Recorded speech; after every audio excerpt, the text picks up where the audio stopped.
Mr. Chairman, I have the honor to represent the city of Great Falls, home to Malmstrom Air Force Base and the 341st ICBM Missile Wing. The men and women stationed there are the best in the world. They understand the critical role they play in America's security. They also understand the vital role they have in the Great Falls community and the economy. Unfortunately, there are those that see their contributions as obsolete.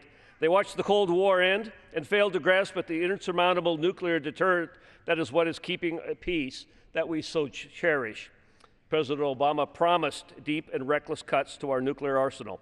It's been reported that the National Security Council has developed a plan to cut our nuclear force by up to 80%, slashing it to a level not seen since the 1950s.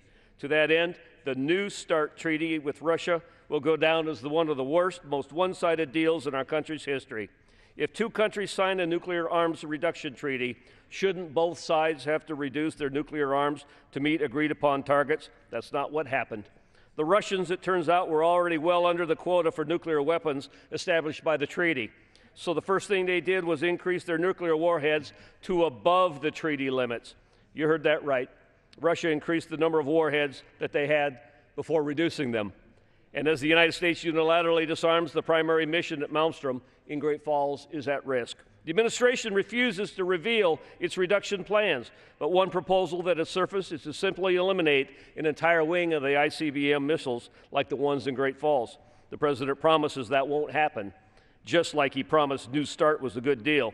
And some of the same senators who rubber-stamped the New START treaty are buying into those empty promises again. They assure that our nuclear triad is safe, and so is Malmstrom. I would think more skepticism is in order.